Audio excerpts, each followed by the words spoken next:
So I went to the Quaker Oats event a few weeks ago and they taught us a bunch of recipes on how to make your own OATSILOG. So this is super perfect for breakfast, guys. And would you believe we're gonna make it in a jar? Sobrang bongga, you can baon this sa school or sa office. Naka-mason jar ka lang, sobrang bongga, and all you need is 2 minutes. So kahit late ka, kaya mong gawin to, girl. So for the ingredients, you're gonna need Quaker Oats quick cook oatmeal over here. You can also use instant oatmeal, pero that would require longer cooking time. So I'm gonna go with the quick cook oatmeal for today. We also have 2 eggs over here, 1/2 tablespoon of milk, 2 tablespoons of quick cook oatmeal, 1 tablespoon soy sauce, 1 teaspoon vinegar, sardines, and lastly, salt and pepper to taste.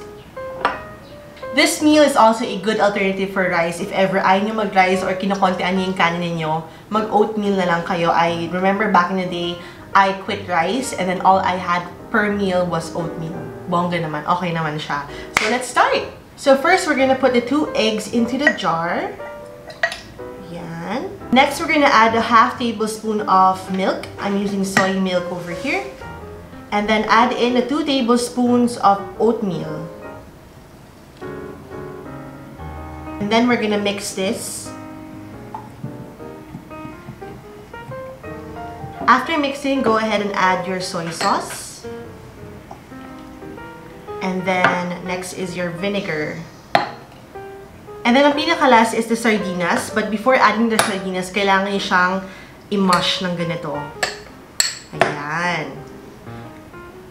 I'm also gonna add the sili. So actually, 2 pieces ng sardinas okay na, but if you wanna add more, go! I'm gonna use them all. So 3 pieces ng sardinas. There.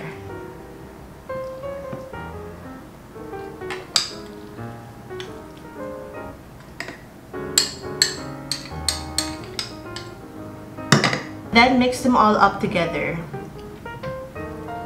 I'm gonna add a little bit of salt and pepper. Just mix lang. So after mixing that, you need your microwave oven. So, di pa tayo sa kitchen. So, ito yung itsura niya in the jar. Yum, yum, yum. So, we're gonna microwave this for 1 minute.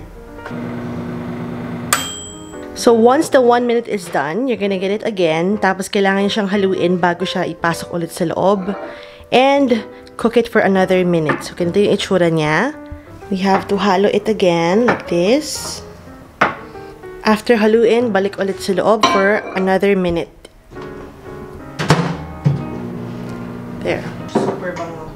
You can also garnish it with parsley sa taas.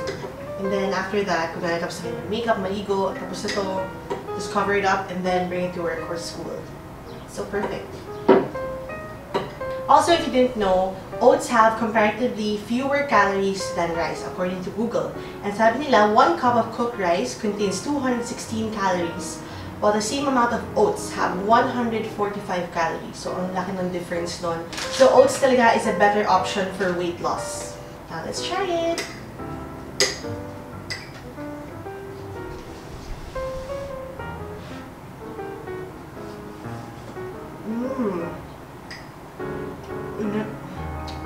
Ang sarap. Oh my gosh. Ang sarap. And remember yung maliit na sili na sinama ko sa sardinas? Spicy. Spicy OATSILOG. I love it. There's actually a lot more recipes you can find on the Quaker Oats website. I'll have the link in the information box. So that is it for today's video. That's our super quick and easy adobo sardine OATSILOG. I hope you guys enjoyed watching and I'll see you in the next one. Bye!